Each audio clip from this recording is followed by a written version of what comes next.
Video kali ini adalah video tutorial untuk menggunakan aplikasi Toko PLJ sebagai member. Di sini saya menyarankan untuk menggunakan aplikasi Google Chrome karena Google Chrome lebih ringan dan dia nanti tampilannya bisa lebih baik. Nah, di sini pertama kita ketikkan tokoplj.online.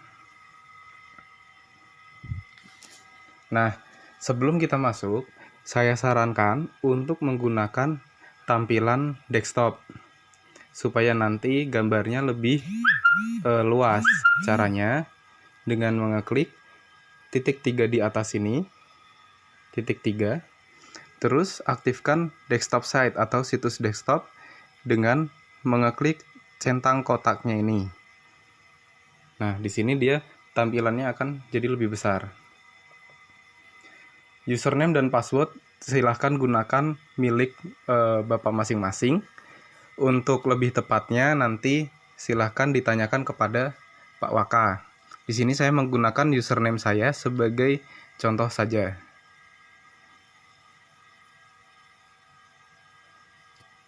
Nah, setelah login, saya akan menjelaskan sedikit tentang setiap fitur-fitur yang ada. Pertama, di halaman utama ini, Bapak bisa melihat total belanja Bapak di toko PLJ dari awal hingga sekarang. Nah, nanti di toko ini, di tampilan ini, yang ditampilkan hanya data Bapak sendiri. Jadi Bapak bisa melihat total belanja Bapak meskipun Bapak belinya langsung datang ke toko, telepon, ataupun beli lewat online di aplikasi ini.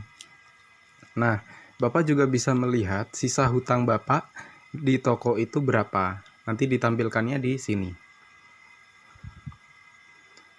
Yang berikutnya kita masuk ke data produk. Data produk ini kita gunakan untuk mencari atau melihat katalog produk yang dijual oleh toko PLJ. Di sini ditampilkan semua produknya. Ini produknya, ini stoknya, harga, dan satuan. Nah, Bapak bisa melihat produknya dengan cara satu persatu seperti ini, lalu diklik next. Bisa juga dicari produknya, diklik di sini. Misalnya Bapak mau cari batu potong, klik search. Nah, di sini muncul semua batu potong. Terus bisa juga misalnya mau cari sesuai mereknya, misalnya Tayo, dicari, maka semua mereknya akan muncul.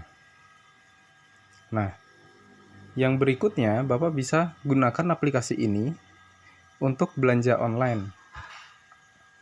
Belanja online ini jadi sebenarnya sama seperti kita belanja langsung lewat sales. Cuman bedanya di sini Bapak bisa memilih produknya sendiri.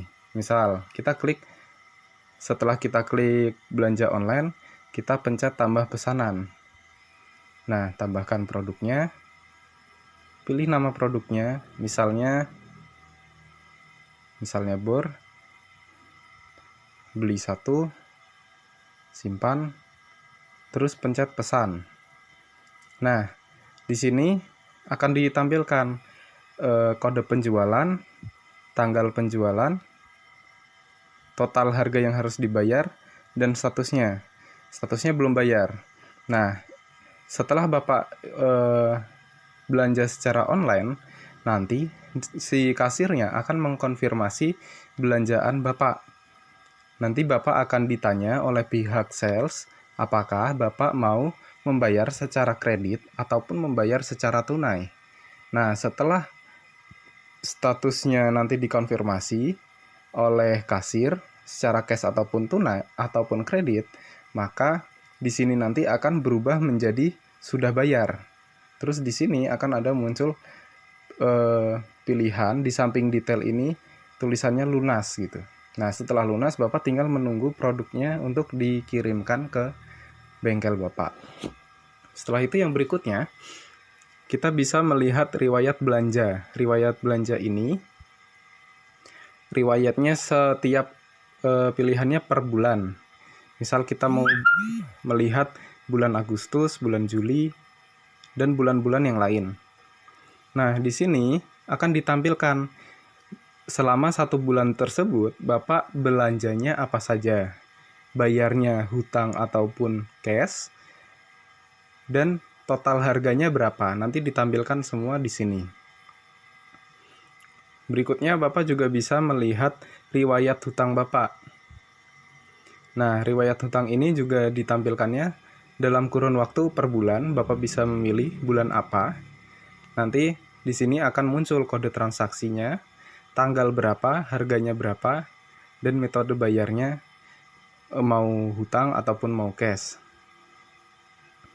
Untuk metode bayar sendiri terdiri dari 3. Yang pertama cash, yang kedua hutang, dan yang ketiga gabungan. Jadi Bapak bisa membayar menggunakan metode kredit sekaligus cash gitu. Terus riwayat bayar hutang. Nah, di sini Bapak bisa mengecek tanggal berapa saja Bapak sudah melakukan pembayaran hutang Bapak. Di sini juga digunakan untuk melakukan kontrol supaya ketika Bapak membayar hutang, catatannya itu benar-benar tersimpan di dalam sistem. Nah, misalnya nanti Bapak pilih di bulan Agustus, lalu Bapak ketik submit, nanti akan muncul semuanya di sini. Tanggal berapa Bapak membayar hutang, jumlahnya berapa, nanti ketahuan. Untuk riwayat-riwayat yang lain, riwayat belanja, riwayat hutang, sarannya juga sama seperti tadi. Bapak harus pilih bulannya dulu, lalu set, lalu pencet submit, nanti baru muncul. Nah, di sini juga Bapak bisa melihat laporan bulanan toko. Jadi ini adalah maksudnya laporan penjualan toko setiap bulannya. Nah, di sini nanti akan ditampilkan secara utuh, secara real time. 1 bulan kemarin itu penjualan toko ada berapa?